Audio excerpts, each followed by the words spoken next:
สวัสดีครับ ตอนนี้เวลาตี 5อยู่บนปีนขึ้นมาบนเจดีย์ของเมืองพุกามีแต่คนต่างชาติคนจีนฝรั่งรสชาติไหนมั่ง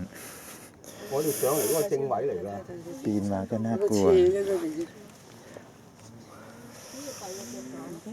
กำลังรอพระอาทิตย์ขึ้นตอนตี 5นะครับ อยู่ที่ภูกามสภาพทั่วไปมองไม่ค่อยเห็นแต่ว่าจะเห็นว่าได้ยินเสียงคนต่างชาติเยอะนะครับตอนนี้อยู่บนยอดเจดีย์นะฮะขยับมากไม่ได้อาจจะร่วงก็ได้นะเดี๋ยวจะให้เห็นสภาพโดยนะครับ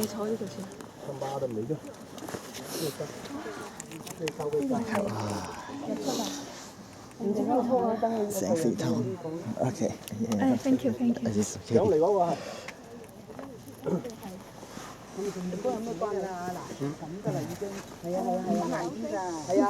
呢個冇扶手冇剩喎，冇欄杆冇扶手，呢個真係唔能夠企前面啊！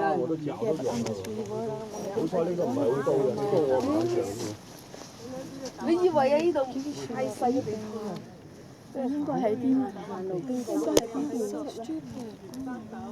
而家都打唔到。嗰邊北，呢邊係南。邊邊係東啊？呢邊係東。呢邊東啊！北斗星啊！鬼知邊度啊？仲要有愛情。It's gonna be so much fun. 邊度啊？唔係啊，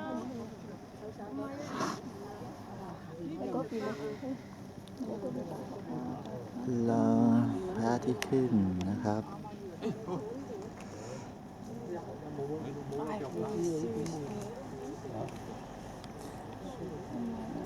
ฝรั่งกุ้มใจเรื่องลืมของนะฮะ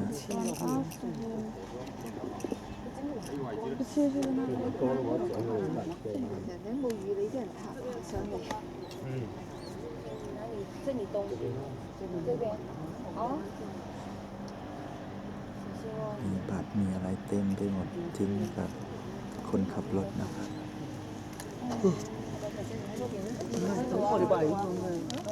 我哋一上嚟就坐咗喺度啦，因為睇見咁多人坐，估計都係呢個先。喂，下一程冇喎，你坐定低啲。而家坐定定先。唔係啊，唔係嗰個坐喺度。坐就贏係。